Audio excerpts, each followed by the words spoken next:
Review manga One Piece lagi, let's go. Halo semuanya, balik lagi bersama gue Aji Sematar. Sorry banget udah sebulan lamanya gue nggak bikin review manga One Piece karena gue kemarin bimbang ya, mau ngelanjutin apa enggak konsepan konten gue review manga. Konsepnya gue bacain, apa gue mau rubah konsepannya. Tapi karena ini lagi seru-serunya, jadi udahlah gue lanjutin aja yang kemarin, gak usah gue rubah-rubah konsepan konten gue. Jadi langsung aja, gak usah banyak basa-basi, kita review manga One Piece chapter 1137 H. Yang belum subscribe, di subscribe dulu, dipencet tanda loncengnya juga.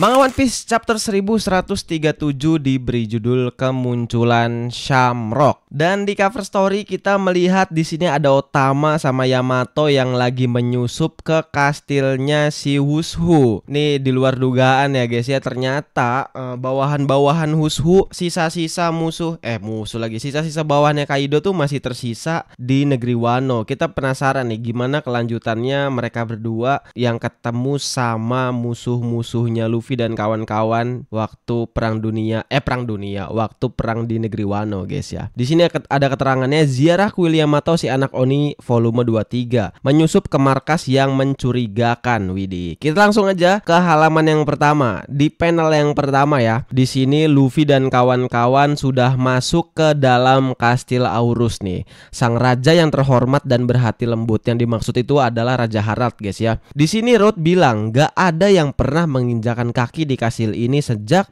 mendiang Raja Harald wafat pada 14 tahun yang lalu. Seharusnya gitu sih, tapi jelas banget kalau pintu ini udah rusak. Bahkan para penjaga gerbang juga nggak ada di pos mereka. Terlihat juga di sini pintu gerbang masuk ke dalam kastil Aurus itu udah jebol. Tapi menurut Zoro, sepertinya pintu ini dirusak dari dalam. Sampai-sampai Nami kaget ya.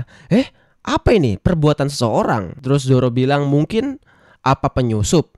Tapi sepertinya pintu ini dirusak dari dalam tuh. Bentukannya ini kayak abis dihancurin dari dalam, bukan dari luar ke dalam guys ya. Luffy semangat banget nih Luffy nih. Kita langsung masuk aja untuk mencari tahu. Wih, Luffy excited banget ya. Kunci, ayo kita cari kuncinya. Bekas rusaknya juga terlihat masih baru kata Luffy gitu. Dan sampai pada akhirnya mereka semua tiba di dalam kastil Aurus nih guys. Bahkan sampai-sampai si Road yang emang penduduk asli negeri Elbafnya aja ketakutan nih. Tunggu dulu dong. Aku takut nih kata Road gitu. Kastil ini gede banget. Bahkan langit-langitnya sampai nggak kelihatan kata si Zoro gitu. Luas banget. Ini sih bukan tempat yang bisa dikelilingi dengan berjalan kaki kata Nami kayak gitu guys. Hey Road, kuncinya ada di mana? Kata Luffy gitu. Maaf, aku cuma seorang warga biasa, jadi belum pernah memasuki kastil ini. Ternyata Road sendiri juga belum pernah masuk kastil ini guys. Kayaknya kastil kerajaan Elbaf ini adalah kastil yang istimewa banget. Sampai-sampai nggak bisa sembarang orang masuk ke dalam kastil ini guys. Tapi aku senang banget karena kau bersedia menggendong kami. Dan sampai pada akhirnya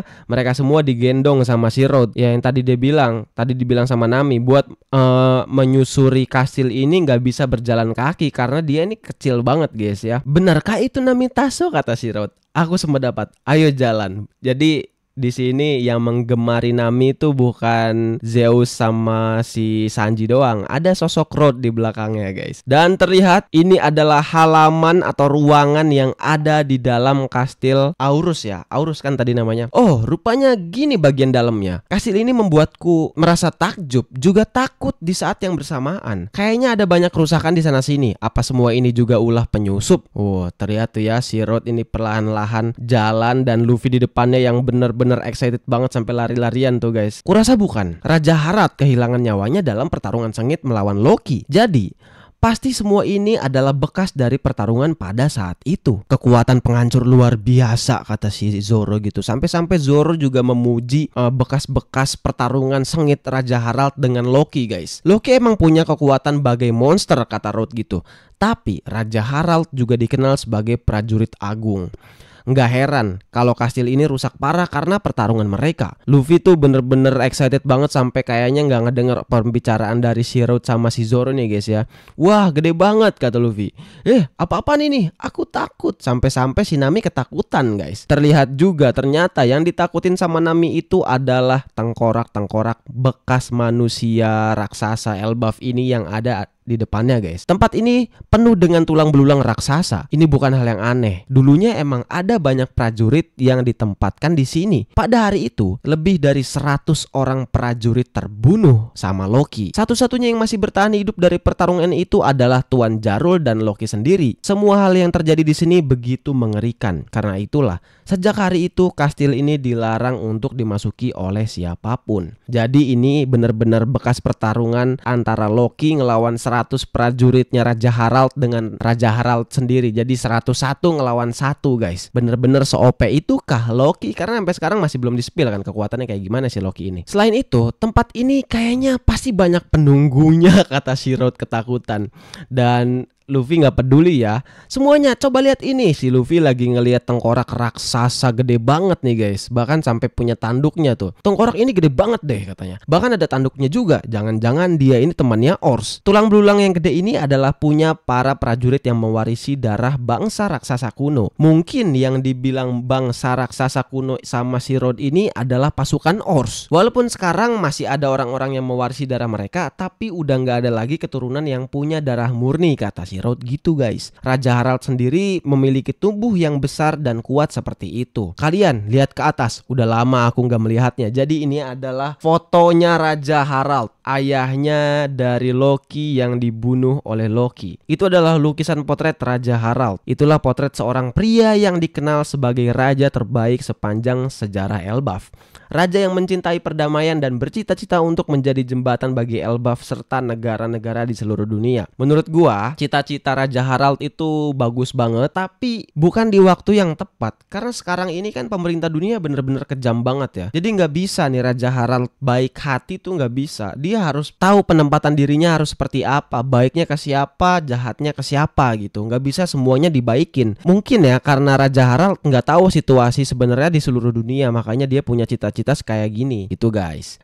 Luka yang ada di kepalanya itu, terus di sini si Rod ngasih tahu itu adalah bekas luka saat beliau mencabut tanduk miliknya yang merupakan simbol bagi bangsa raksasa kuno. Oh, jadi dulunya Raja Harald ini punya tanduk, beneran tanduk guys. Gua kira tanduknya itu cuman helm doang, ternyata emang beneran tanduk guys ya. Di sini terlihat flashbacknya nih guys. Beliau melakukannya karena beranggapan kalau bangsa raksasa kuno hanya akan membangkitkan kenangan pada masa peperangan. Sampai-sampai Luffy kaget. Jadi dia dulunya punya tanduk. Tekad yang luar biasa, kata Zoro. Sampai dipuji sama Zoro karena si Raja Harald rela menyakiti dirinya sendiri cuman karena dia punya tekad kayak gitu guys. Kematian beliau emang membuat banyak orang putus asa. Tapi orang yang ngerasa paling sedih sampai dia mendendam pada Loki adalah putra Raja Harald yang seorang lagi, yaitu Hajrudin. Di sini juga terungkap kalau ternyata Hajrudin itu adalah anak dari Raja Harald juga. Dia merupakan seorang pangeran juga si Hajrudin ini.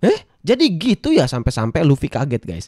Maksudmu Hajrudin dan Loki bersaudara, kata Nami. Di sini dijelasin juga sama si Rod. Mereka adalah saudara dari ibu yang berbeda. Jadi saudara tiri lah mereka berdua ini. Hajrudin lahir dari rahim wanita lain sebelum raja menikah dengan permaisuri. Tapi Elbaf nggak ngizinin ibu Hajrudin menjadi permaisuri. Kenapa, kata Nami? Karena beliau adalah raksasa yang lahir di negara lain. Bukankah seharusnya nggak ada masalah? Keduanya sesama bangsa raksasa kan? Nah ini informasi yang diberikan sama Rod ini jadi pertanyaan besar lagi buat gua. Apakah ada bangsa raksasa lain yang punya negara yang berbeda dari Pulau Elbaf, dari negara Elbaf? Kalau itu emang bener, berarti ada beberapa raksasa yang tinggal beda negara. Beda lah negaranya, nggak kayak Elbaf. Kemungkinan besar kayak gitu. Nih kebiasaan Oda banget ya, ngasih informasi cuman sepatah kata sekecil ini doang. Sampai-sampai kita punya spekulasi yang lebih jauh lagi guys. Sesama bangsa raksasa, bangsa manusia seperti Kisanak juga ada yang saling menjajah negara satu sama lain kan? Iya sih, kata Zoro. Si Luffy mah nggak peduli ya apa yang lagi diomongin sama si Rod. Dia mah excited banget naik tangga tuh guys. Lagi pula pernikahan dengan bangsa raksasa dari negara lain akan mengotori darah murni Elbaf. Jadi itu sebabnya Hajrudin gak dianggap sebagai pangeran di negeri Elbaf guys. Terkadang kau ini rasis juga ya, termasuk pada manusia juga. Tapi bagiku kau berbeda Namitaso, katanya. Kata-katamu nggak membuatku senang, dasar sampah. Wah, sampai-sampai kaget tuh si Rodnya, guys. Kalau gitu kenapa kamu malah jadi awak Hajrudin yang menurutmu berdarah kotor itu? Kata Zoro penasaran, guys. Soal itu di sini terjadi flashback singkat yang terjadi antara Hajrudin dan si Rod pada masa kecil mereka, guys. Soal itu, dasar Rod si otaku menjijikan. Terlihat nih ya, si Rod ini bener-bener dibully abis-abisan sama anak-anak lain yang ada di negeri Elbaf, guys. Wah, keren. Rupanya kau bisa menggambar peta laut ya. Ajari aku dong caranya. Jadilah temanku, kata Hajrudin. Bahkan sampai-sampai si Rod sendiri kaget. Teman? Jadi karena si Rod ini bisa gambar peta, jadi si Hajrudin ini ngejadiin si Rod ini temennya, guys. Dia adalah pria yang berpandangan lurus, jauh berbeda denganku. Padahal ayahnya adalah seorang raja, tapi dia nggak tinggal di kastil. Ibunya juga selalu ditindas akibat statusnya sebagai orang asing. Tapi dia selalu bersabar menghadapi semua itu. Bahkan dia bercita-cita untuk menyatukan semua bangsa raksasa di seluruh dunia. Terlihat juga nih ya, di sisi lain negeri Elbaf pada saat Hajrudin dan yang lainnya lagi berpesta nih. Hajrudin bilang, aku akan menjadi raja dari semua bangsa raksasa di dunia. Wah, kau pasti bisa, Hajrudin. Terungkap juga cita-cita sebenarnya Hajrudin itu adalah menyatukan semua kerajaan bangsa raksasa di seluruh dunia, dan dia yang menjadi seorang rajanya, guys. Di sini juga Rod bilang, dan aku pengen ngebuat cita-citanya terwujud. Terus Zoro bilang, ternyata kamu ini lebih mirip dengan kami dari yang kukira, membosankan, katanya. Nami cuman ketawa aja, guys. Yang dimaksud Zoro itu adalah si Luffy. Dan Luffy menemukan sesuatu di sini. Hei semuanya, cepat ke sini. Ada raksasa yang pingsan, katanya. Apa jangan-jangan masih ada saksi pertarungan antara Loki dengan ayahnya yang masih hidup, kecuali Tuan Jarul. Dan latar pun berpindah ke Nilfheim. Di sini terlihat kalau Loki itu udah babak belur, abis diajar abis-abisan, guys ya, sama si pasukan Holy Knight gini. Apa sekarang kamu udah paham, kata si Ginko gitu. Udah gua bilang, gua ini lagi terikat di sini tahu. Terus kata si orang yang mirip Shanks ini, sekalipun gak diikat, kamu pasti tetap akan bilang yang sama kan? Sampai-sampai si Ginko ini bilang, dasar kaum rendahan. Lagi-lagi ya, Tenryubito itu menganggap semua orang yang selain ada di Marijoa itu adalah kaum rendahan. Padahal peluang untuk menjadi dewa adalah hal yang mustahil didapatkan oleh kaum sepertimu. Seharusnya kau bersyukur karena kami sudah bersedia memberikanmu peluang tersebut. Terlihat juga muncul bayangan panah hitam dari bawah kakinya. Ini nih mengingatkan gua pada saat Im-sama menyerang si Sabo dan juga Raja Cobra waktu lagi di Marijoa, guys. Dan panah inilah yang menyerang si Loki. Sial, lagi shung tuh panah ini tuh ya benar-benar melukai si Loki, guys. Di sini Loki kayaknya menggunakan Ken Bunsoku Hakinya sampai-sampai dia bisa melihat serangan dari si Ginko ini. Setelah menambah kecepatan, kau akan menendang pipi kananku. Lalu saat wajahku sedang ngadep ke samping, kau akan meninju daguku ke atas. Terima kasih untuk peringatannya, katanya. Anak panah itu menunjukkan jalur masa depanku yang telah pasti. Itu adalah pernyataan dari aksi kekerasan yang gak terelakkan. Tapi aku masih bisa menghentikannya. Waduh. Karena itu, biar kutanyakan sekali lagi padamu, Loki. Bersediakah kamu bergabung dengan Holy Knight atau Kesatria Dewa? Jadi tujuan mereka berdua datang ke Elbaf ini adalah membawa Loki menjadi pasukan Kesatria Dewa, guys. Dan Loki dengan tegas jawab, nggak bakalan, dasar tolol, kata Loki gitu. Tapi bener-bener langsung diajar abis-abisan sama si Ginko ya. Digebugin buk. Sampai-sampai Loki pingsan akibat dihajar abis-abisan sama si Ginko. Bahkan hewan-hewan yang ada di sekitaran Loki juga ikut kalah atau tunduk lah akibat serangan yang diberikan sama si Ginko ini, guys. Tuh sampai-sampai berlumuran darah tuh ya. Sial, awas aja kalian. Oh belum pingsan si Lokinya nih, guys. Hentikan. Udah cukup. Kalau gitu, apa kau bersedia bergabung dengan kami? Katanya gitu. Sekarang kayaknya si Loki bener-bener pingsan nih, guys. Abis diserang abis-abisan tuh sama si Ginko. Sampai-sampai suara teriakannya itu terdengar ke seluruh penjuru negeri Elbaf, guys. Dan di sini orang yang mirip sama Shanks ini ngebuka tudungnya. Udah cukup, Gunko. Oh, Gunko bukan Ginko, guys. Dan dia adalah Fingerland Shamrock, putra dari seorang anggota Gorosei Saint Garling Fingerland. Kita baca dari atas dulu ya. Perubahan rencana, kita akan menghubungi Marijoa. Wah, dasar, emang susah banget nemuin orang yang kompeten. Padahal sebenarnya aku ingin melakukannya dengan cara yang lebih cerdas. Aku setuju. Sepertinya dia tetap tidak akan tunduk sekalipun dibunuh, kata si Gungko gitu. Gungko, apa dia punya semacam keyakinan pada dirinya? Ini yang mau gue bahas, guys. Jadi, si orang yang mirip sama Shanks ini ternyata bernama Fingerland Shamrock. Dia ini adalah anak dari anggota Gorosei baru, yaitu Saint Garling Fingerland, dan dia ini adalah ketua atau komandan Kesatria Dewa. Dia ini menggantikan posisi ayahnya yang sebelumnya sebagai pemimpin Kesatria Dewa ini, guys. Dan yang ada sama dia ini namanya Gungko. Dia ini merupakan pemilik kekuatan buah aro-aro atau manusia anak panah. Dan teori gua kayaknya ya, si Saint Garling Fingerland ini punya 2 anak kembar. Yang satu bernama Shanks. Mungkin Shanks itu adalah nama yang diberikan sama orang lain selain dari ayahnya Saint Garling Fingerland. Ini teori gua ya. Karena ya kan si Shanks itu ditemuin sama Roger di kapalnya, dan Roger nggak tahu tuh nama aslinya siapa. Ya intinya gini lah, inilah sosok Shamrock. Yang pasti dia punya 2 tangan, nggak kayak Shanks. Dia nggak punya luka di pipinya, di mata sebelah kirinya nggak punya, dan dia menggunakan pedang. Rambutnya juga panjang dan dikepang kayaknya belakangnya nih, guys. Tuh, bener-bener mirip banget sama Shanks. Kayaknya ya feeling gue ini juga rambutnya merah. Udah fix lah. Ini bener-bener kembaran Shanks. Udah.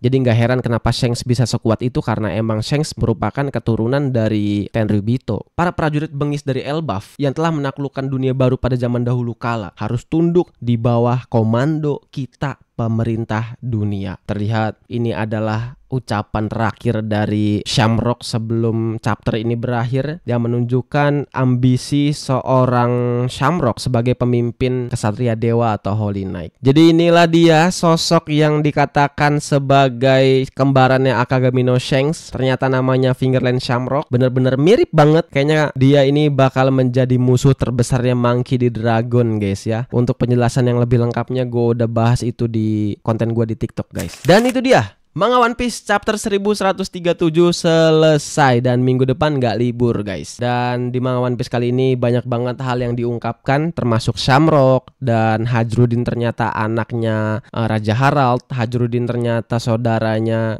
tirinya si Loki, dan masih banyak lagi, guys ya. Oke guys, thank you semua yang udah nonton. Jangan lupa like, comment, dan subscribe, dan share ke teman-teman kalian yang malas baca Manga One Piece, biar kalian dengerin gua ngebacot nyeritain Manga One Piece aja di YouTube gua, guys ya. Thank you semuanya sekali lagi. See you di next konten minggu depan. Bye bye. Assalamualaikum.